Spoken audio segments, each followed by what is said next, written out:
You're on You mute. are on mute. As I was saying, today's icebreaker is, what was the most embarrassing moment of your entire life? Who's going first? If you're like me, you might have suffered through many bad icebreakers over the last couple of years. Or even worse, you imposed them on others. Hey friends, if you find yourself leading a lot of meetings and you want to make them more engaging and meaningful, then this video is for you. I'm going to share with you 4 easy rituals. 2 to start off a meeting and another 2 to end the meeting.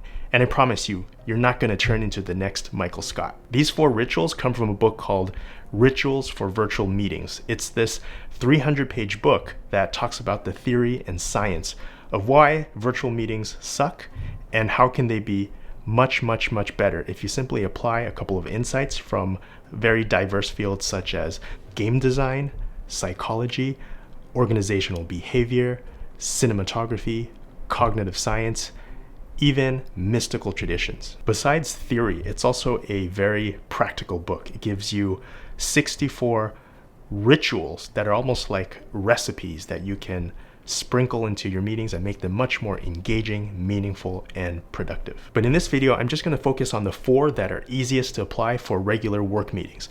At the end of the video, I'll share with you my Notion ritual picker that goes through all 64 rituals. Some of them are for teaching and training online and also for social gatherings. But first, let's take a step back. Why is it important to open and close a meeting well? Well, if you remember from psychology, the primacy and the recency effects say that most people remember the beginning and the end the most. So it makes sense to put a little bit more effort in the beginning and at the end. But more than trying to max out on the efforts and get the maximum possible benefit from the beginning and the end, I think that it's important to recognize that a meeting is a shared collaboration space where everyone is trying to achieve a shared goal. So it makes a lot of sense to stop and connect and see where everybody is and what everybody wants out of the meeting. Good openings and closings meet everybody where they are in a personal way.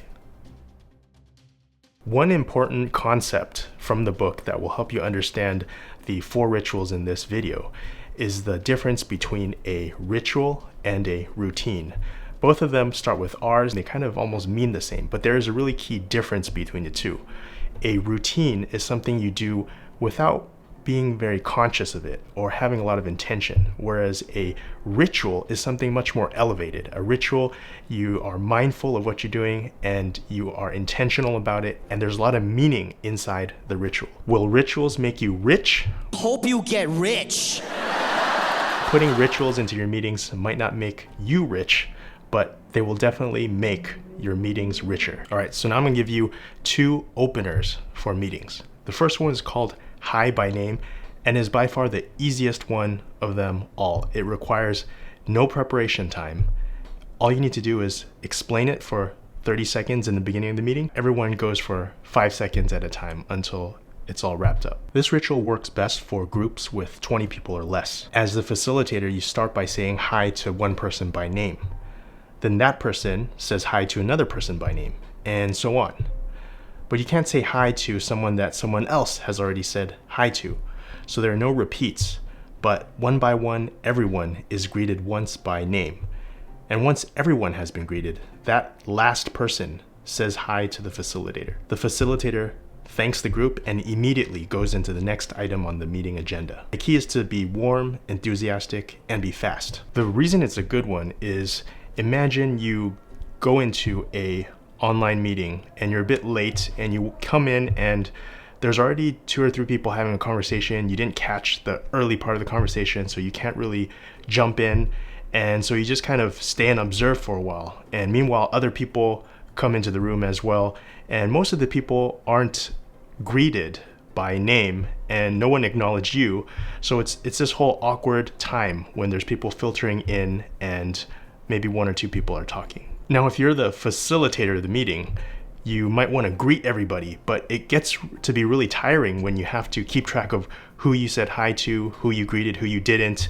And if you have a meeting with 15 people, you have to be constantly on and making sure that you address everybody as they filter into the room or the virtual room. You have to admit, it's always very nice to be greeted by name. Let me give you an example. Hi, January.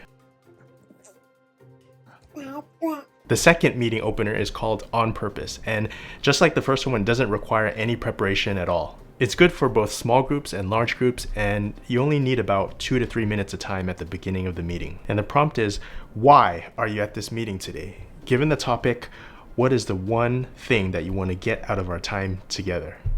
Write your answer down in 10 words or less. After you've given everyone 30 seconds to think, if you have a small group, you can go ahead and call on each person.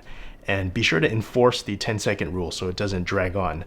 And if you have a larger group, you can ask everyone to type their responses inside the chat and ask everybody to silently read and reflect, or you can highlight a couple of answers to the group. You can also take this to the end of the meeting by asking everyone to say whether they got what they wanted out of the meeting. So this ritual has really come in handy for me personally, because often I come into the meeting thinking that everybody wants to talk about issue A and deal with that.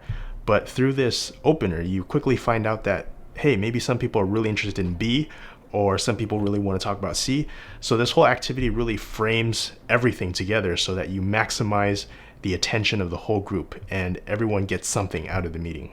One of the dangers is that if you use the same ritual every single time, then after a while, it gets a little bit overused and you notice that some of the answers keep repeating over and over again. When that happens, it's time to switch things up with a different ritual. And also another thing you can do is experiment with going first or hanging back and going last.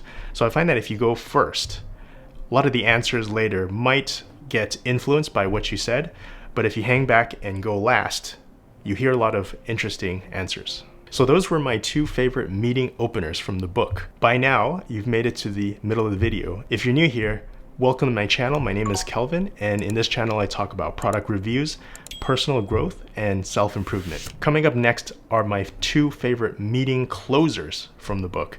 And if you stay to the end of the video, I'll share with you a Notion ritual picker that helps you sift through all 64 rituals from the book. So the first ritual for closing a meeting with engagement is called the parting aha. And this is also a very, very easy ritual that takes 0 preparation. You need about 4 to 7 minutes at the end of the meeting to do it. So basically, everyone shares one takeaway they got out of the meeting. And the prompt for this is, as we close this meeting, I'd like to ask everyone to think of one aha that you have from this meeting. What's the one thing you are walking away with, or a new perspective you now have? Be ready to share with the group briefly in 1 or 2 sentences. And the great thing about this closing ritual is that it really brings about a culture of reflection into every single meeting that you have. The parting aha really gives you a lot of surprises in what other people are taking away from the meeting. I'll give you an example from my company here in Shanghai, where in 2022, the whole city of Shanghai was locked down for 2 months. And I remember one of the meetings at the end where we did a parting aha. And at the time I thought I was really in a bad, depressed mood because the economic situation, everything was shut down. It was just a bad place to be. But during the parting ahas, I found that a lot of people were energized by the meeting. They were energized by progress, by problems and solving them as a group. So that was something that really shifted my perspective about this ritual. The last closing ritual is called PDA, or Public Display of Appreciation. And I'm old enough to remember the days when PDA referred to Portable Data Assistant and Palm Pilots. And I remember the moment in school when that PDA shifted to mean Public Display of Affection, something that high schoolers did at the mall or in front of movie theaters. So you can really guess my age because nobody really hangs out at the mall or watches movies at the theater, right? This closing ritual is a medium difficulty level because it does require preparation beforehand and preparation as a group. And you use this ritual at the end of a big milestone or a big project or a big event. For smaller groups, you can, before the meeting, assign everybody to think ahead of time and during the meeting to thank someone else on the team that they work together with the most. And you make sure that everybody gets thanked at least once. However, if you have a larger group, you can also ask everyone to record 60-second videos doing the same thing, giving thanks to the person that they worked with. For me, showing gratitude is something that I really have trouble doing. So I really love how this ritualizes and turns gratitude into a standard operating procedure. It forces you to have a gratitude mindset. One mistake I would like to point out is that it's really tempting to give general thanks, like thanks for all your hard work or thanks for all the time that you put into the project. But the key thing is to be very specific when you are giving thanks, to really name the specific moment or the specific day, task that that person helped you with. And also, do not cop out with a text writing of a thank you. It's much better to do it in person, live, or if you can't, a video does the same thing because it has your face and your voice, which is a lot more effective. If you're interested in all 64 rituals in the book, be sure to check out the ritual picker tool that I made in Notion, as well as my book summary. And you can find these in the description below. Using the ritual picker, you can check your situation based on the goal for the meeting, the group size, whether or not you have to prepare beforehand, and how many minutes of the meeting that the ritual will take up. If you enjoyed nerding out on how to make meetings more effective and engaging, then be sure to check out my upcoming review on one of the best 360-degree meeting cameras that I could find. I'll put that link up here once the review's ready. All right, that's it for today. I hope these meeting rituals will make you rich. Yo, hope you get rich. And if not, at least it'll make your meetings richer. Thanks for tuning in, and I will see you next time.